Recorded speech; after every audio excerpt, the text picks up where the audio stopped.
O Dia da Consciência Negra eu acho que uma data para a gente refletir, né, de como a gente está exercitando a nossa consciência negra.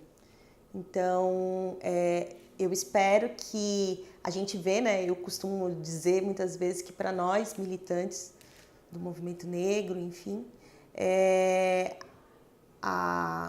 o mês da consciência negra é um mês de cansaço, porque a gente tem muitas atividades, né?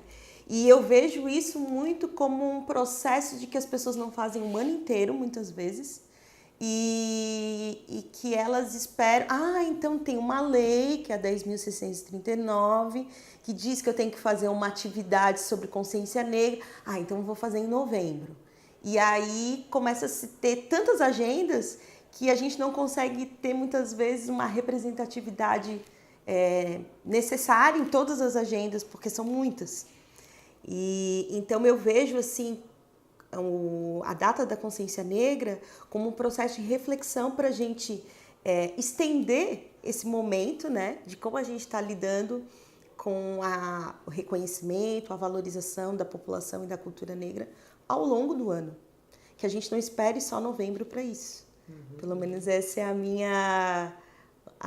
o meu desejo e o meu sonho, que seja a consciência negra de janeiro a janeiro. Excelente. Desde quando eu me graduei em jornalismo, enquanto negra universitária, eu comecei a tomar consciência do processo de invisibilização que a população negra, principalmente do sul do país, possuía. E isso, né, eu nasci aqui em Florianópolis e era a única negra de um curso como jornalismo que tinha 200 alunos.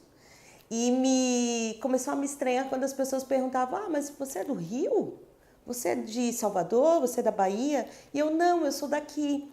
E aí as pessoas: daqui? E eram daqui como se... tem negros aqui? Então essa pergunta começou a ser muito latente para mim, de que as pessoas que vinham de fora achavam que não tinham negros aqui. Então a posição do negro do sul atual é primeiro dizer que existe, para depois dizer qualquer outra coisa. Né? Nós vivemos esse processo, nessa necessidade de visibilização.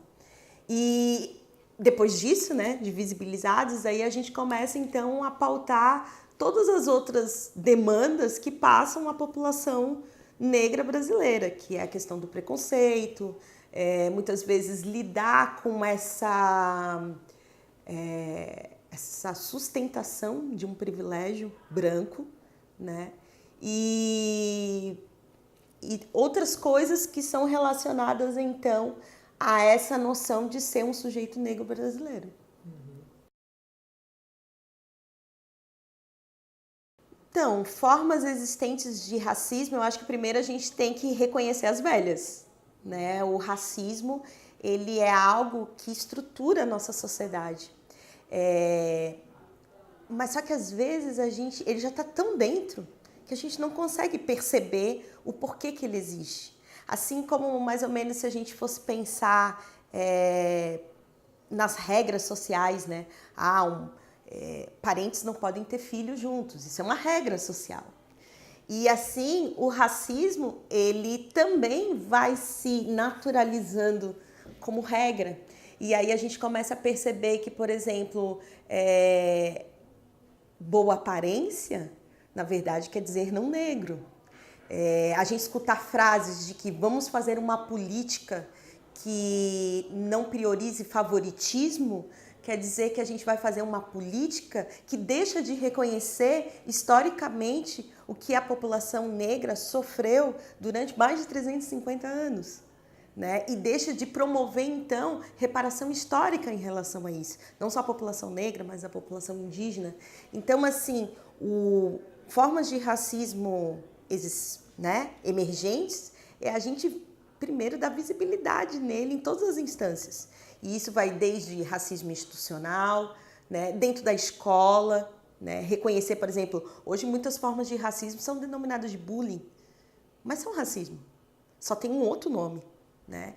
Então, assim, a gente tem que sair dos processos de nominação e começar a ver o que esses processos realmente causam, né? E a tentar, ao olhar para eles, ao ver os efeitos deles, porque independente se é chamado de bullying ou de racismo, o fato é que uma criança negra que é ignorada ou oprimida ou violentada por causa da cor da sua pele, não interessa como se chama isso, ela não vai esquecer pro resto da vida.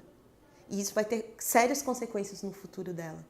Então, a gente tem que estar, eu acredito que a gente tem que estar muito mais preocupado como esses processos de opressão, de violência, de discriminação ocorrem e qual é o nosso papel e responsabilidade em modificar isso.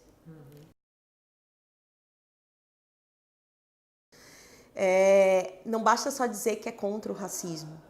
A gente tem que colocar qual o nosso papel de transformação disso.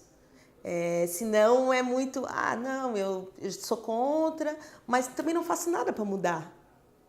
Então, qual é o papel de todos nós, brancos, negros, índios, nesse processo, né? Tá todo mundo implicado. E o que a gente vai começar a fazer? E a começar a fazer não só pensando no macro, mas pensando no micro mesmo.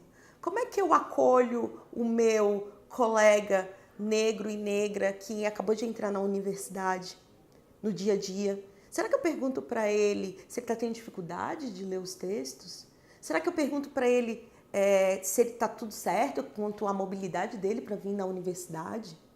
Ou se ele está conseguindo se virar em relação a comer, né? Sobreviver? Então, assim, coisas que para a gente são tão naturalizadas que a gente passa a ignorar. E ao ignorar, a gente está sendo tão partícipe desse sistema opressor que a gente está totalmente imerso. Então, que a gente realmente tome uma atitude. Seja consciente e tome uma atitude.